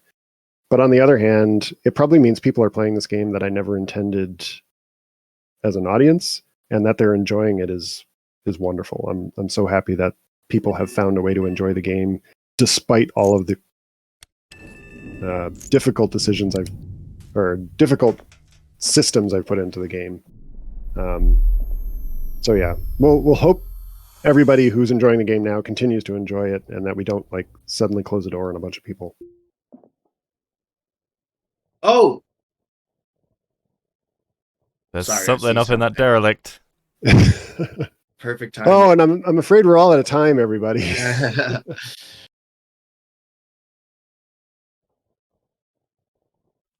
Yeah, Glorion, you make a point that I think I tried to make a lot in Neo Scavenger, which was I didn't stop anybody from like making a save scum copy of their save and then just reusing it. Like it's not so important to me that I'll go and search your hard drive and delete all the save files. If you want to play it that way, go for it. But there is a certain amount of freedom in like only having to decide or only having to design and balance the game around one specific play style, because then you can make that one style really awesome, instead of like if there's 2 play styles, then each one gets half as much attention.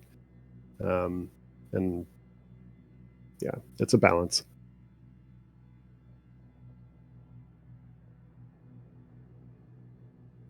Brett's like, who's deleting all my save files then? That may still be me, just not intentional. So, that's just bad programming. We are at the 2 hour and 1 minute mark, and I don't want to tell anyone they have to stop now, but I also don't want anyone to feel like they have to keep going if they're getting tired. Can I get a maybe temperature check from the team on where we're all at? Yeah, I'm definitely feeling like it's a good point to start wrapping up, at least, I think. Yeah, we can interact with this meat a little bit, and then I would like to go have my dinner. So you interact with that meat. You interact with the meat, and then I'm gonna go interact with some meat as well. You sound like one of the NPCs in the game. Oh, I am experiencing mild Happy Cat. Do groceries. Must be in your neck of the woods over there, Dan. Happy Cat. Lunch? No, I'm done with lunch. What is it over there? Like 3? Something it's like about that? 3, yeah. Unless you skipped lunch. But... It's 12 Oh, p.m. 12 p.m. Dad Are you in tries Hawaii? to In Hawaii? says we need merch with that slogan.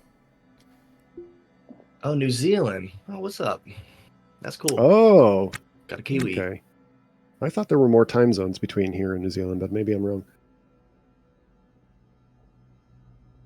Did we have another person from New Zealand on the team at some point? Yeah, Chris. Chris Blackburn was a programmer on the team for a good year and a half, I think. And he was based out of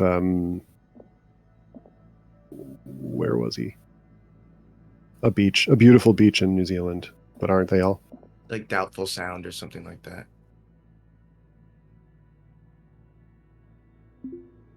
An immovably, I can't really read that. Large mass of An immovably raw- large mass of raw striated meat. A hard, sharp protuberance curves out of it. Oh, this one's got something in it. Inspecting meat, raw, pinkish, veiny. Oh, it's gone. Good thing they just changed the Twitch guidelines so I can read this. Raw, pinkish, veiny meat, quivering where it is not hardened by vacuum or radiation. Tufts of brown and gray bristly hair emerge here and there directly from muscle, viscera, and veins. Oh. That meat's coming after you. I think it's not too happy that I'm inspecting it. Oh, it just grew.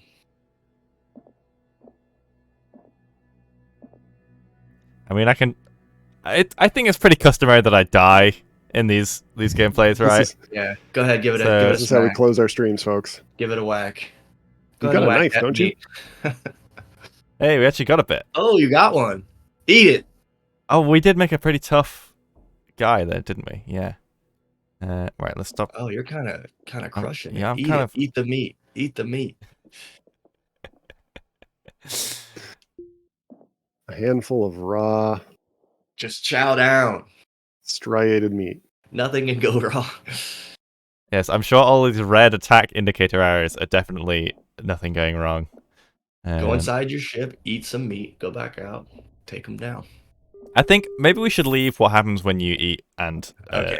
stuff progressing for the rest of the players to find out. All right, guys, interact All with the right. meat. Well, shall we say our goodbyes then? Sure. Okay. Thanks everybody for sticking around with us. It was a long 2-hour stream here. We had a pretty good sized audience too. It looked like 20-25 people on each of the 2 chat rooms.